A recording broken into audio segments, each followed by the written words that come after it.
Good morning. Today is the 7th day of second Adar, and the 17th of March, and we're continuing with Machatzit HaShekel, the HaShekel. We're in chapter 2 in principle.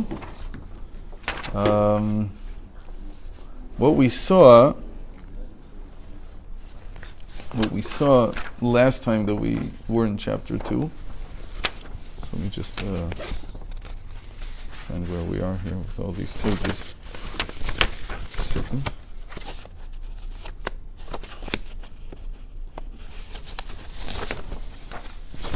Okay.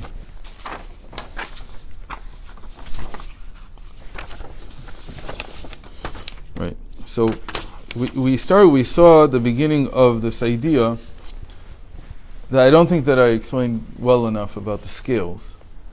And there's a very important concept in the Zohar that says when the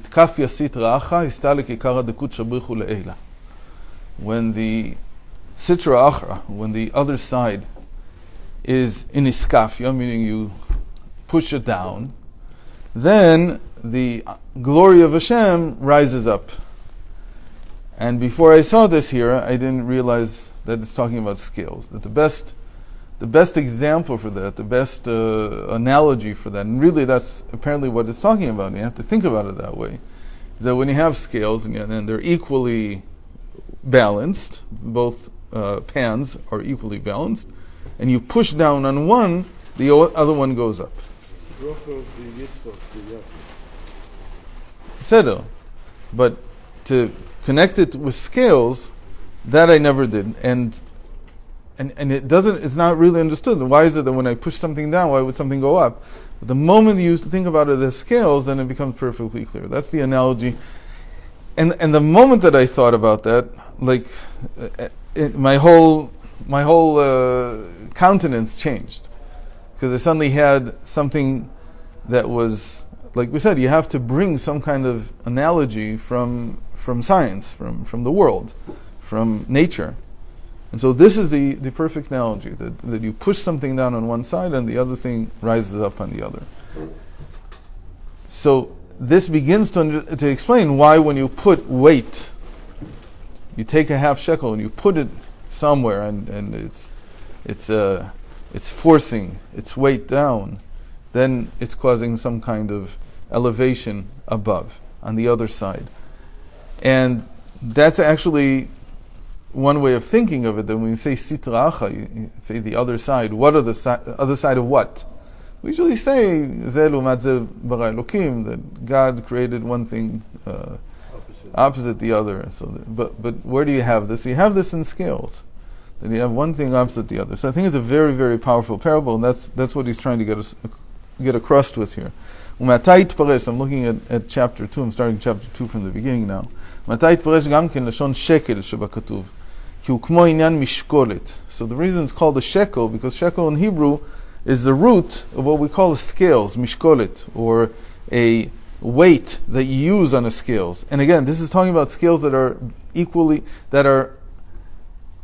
that have two pans, that have two sides to them, and there's no good word. So this is the whole model of everything in the scales.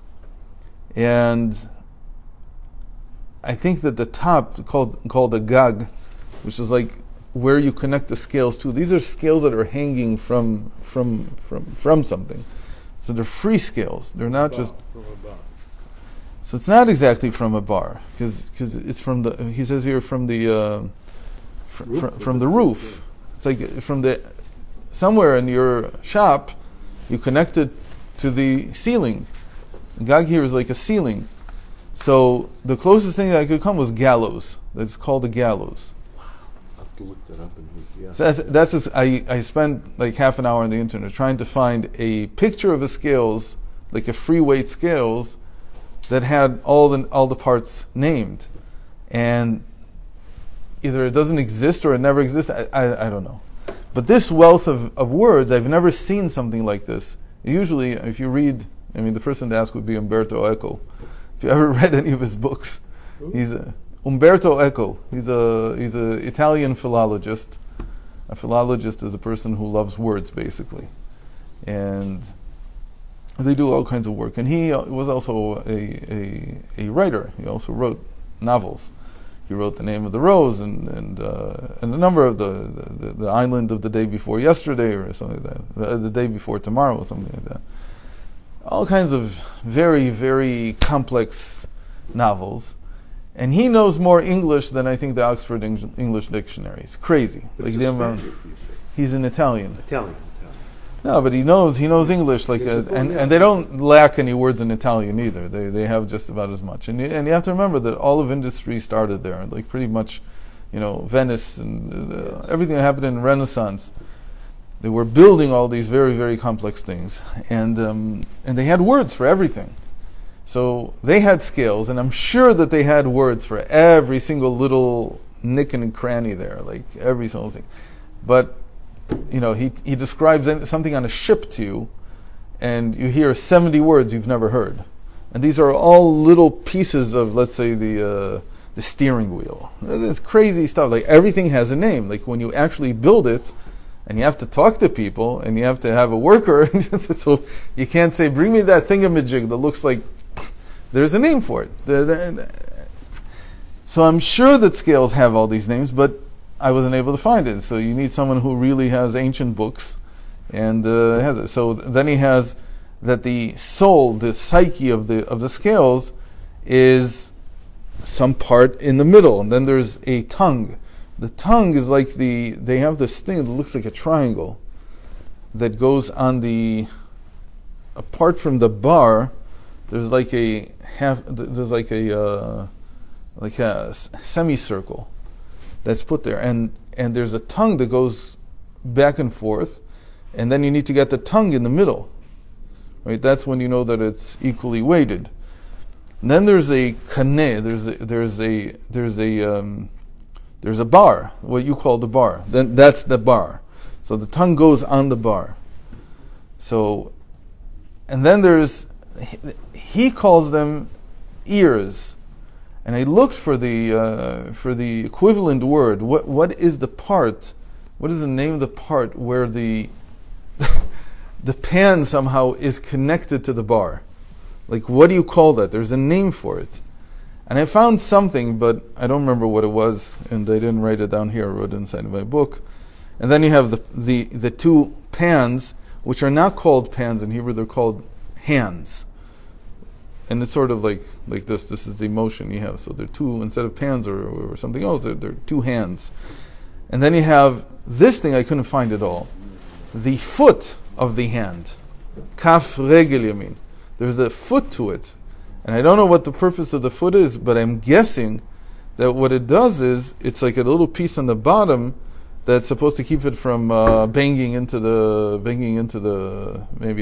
That's what the cap is fitted on. Or maybe it's what it's fitted. I don't know what it is. He says it's a foot of it. Wouldn't work on it. And then you have the two things, whatever is being sold and whatever you're using as a weight, as a counterweight. They're the two more aspects that are like in scales.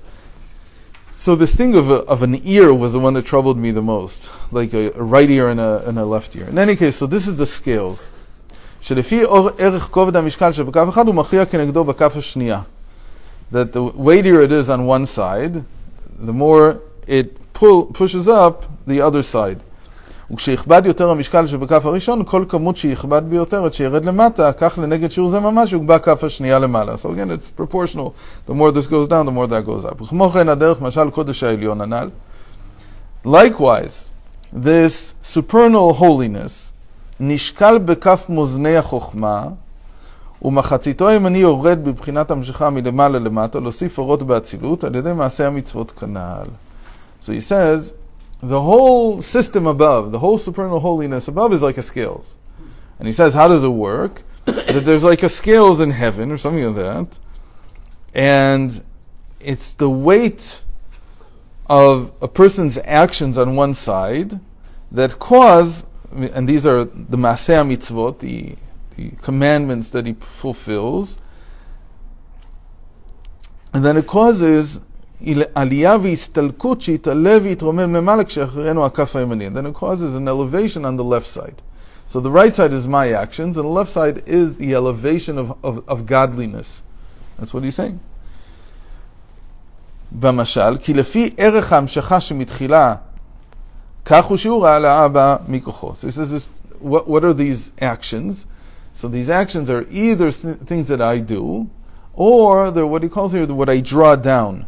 So what he's saying is that these are equivalent.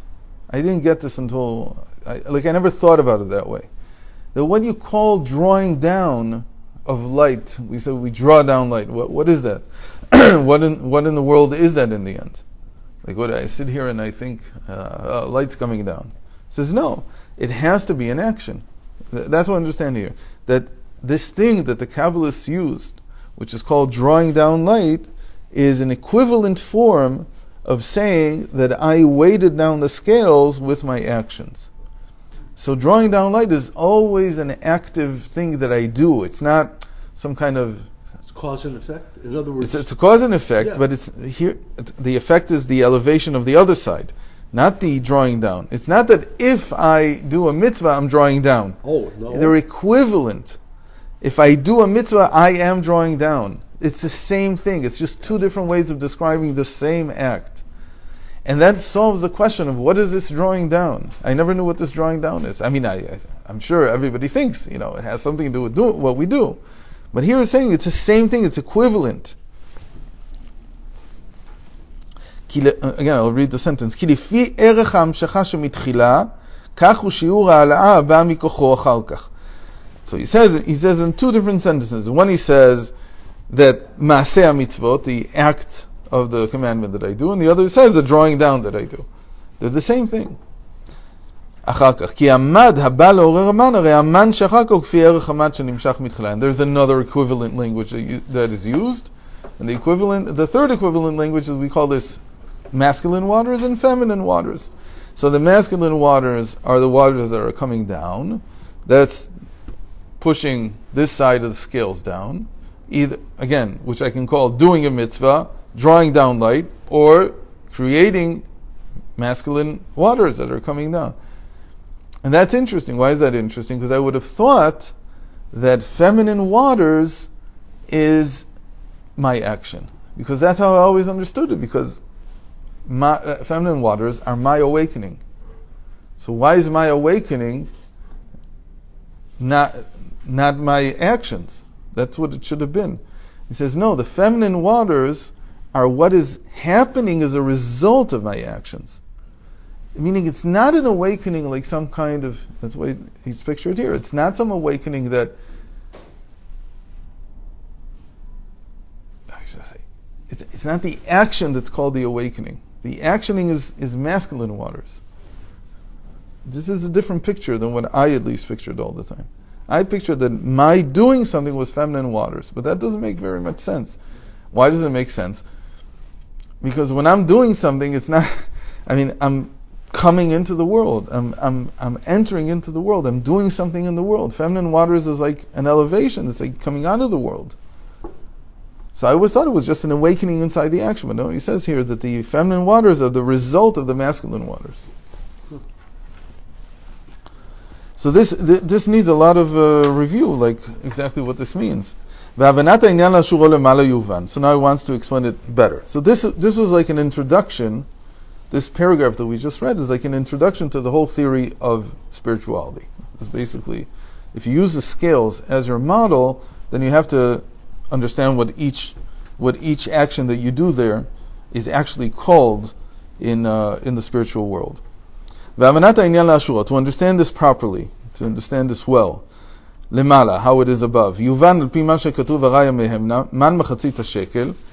So we have a section in the Raya Mehemna, in the Zohar, that he says, what is Machatzit HaShekel? We can see it here.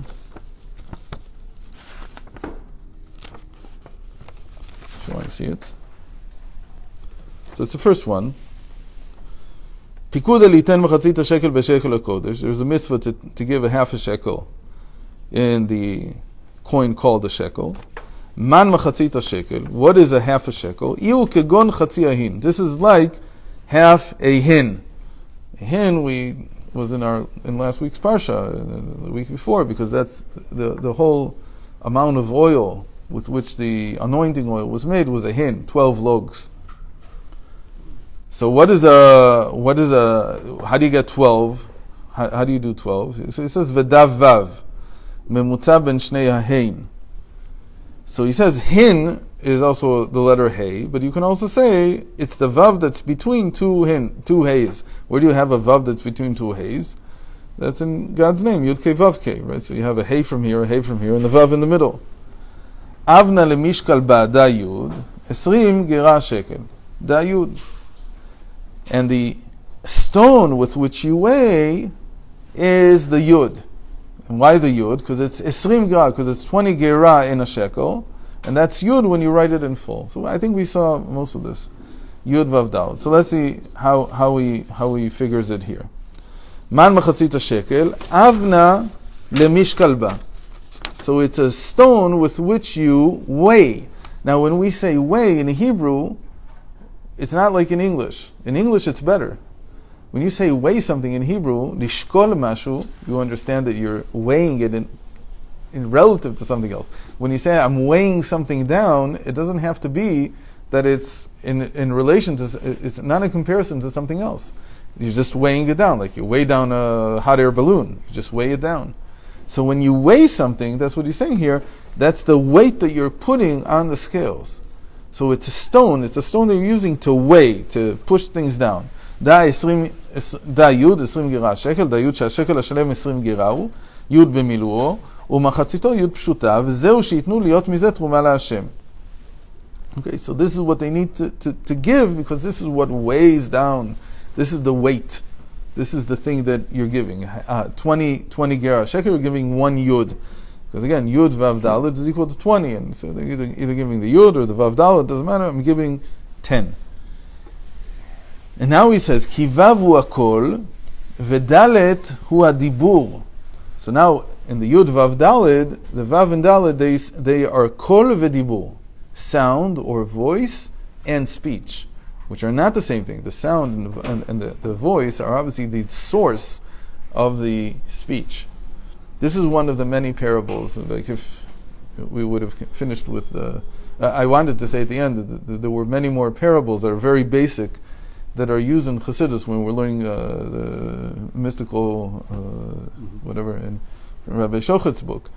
So one of them is speech, and it's a big deal that's really developed in Chasidus, one of the most important ones. And there you have also a source and an expression of the source, a revelation of the source. And one of them is the voice, or the kol, which is the base, and then the speech that comes out, which is expressing the source. Okay. And there's all kinds of things on the way. There's many parts of it. Basically anything that you would look in the world and see that there is something and it's being expressed would be an equivalent of using the sun and its rays and so on. והכל כלול מאש רוח מים. The voice is made out of fire, air, and water. ושורשו עם חגת מידות שבלב, and its root, it itself comes from the heart. Right? חם ליבי בקרבי, בהגיגי תבערש, דיברתי בלשוני. So there's this verse in Psalms, what is it? 30. Yeah, 30.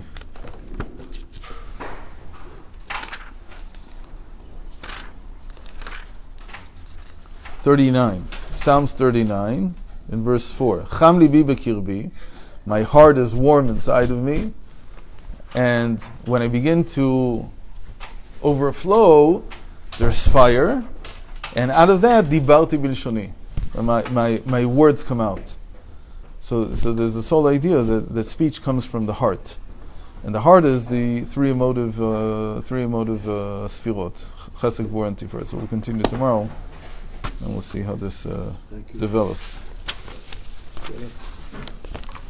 By the way, we do Machatzit HaShekel. Do it every day. No, we keep Machatzit HaShekel. I record. Why Erev Purim? It's from the 15th. It's not on Erev Purim. You do it or you don't do it? After Purim, 15th. Okay. You want a half a shekel? Silver half a shekel? You want? You have? That came from the Rebbe? Sure. From his own hand? Yeah. Of course I do. Okay, well, so I have silver half shekel, right?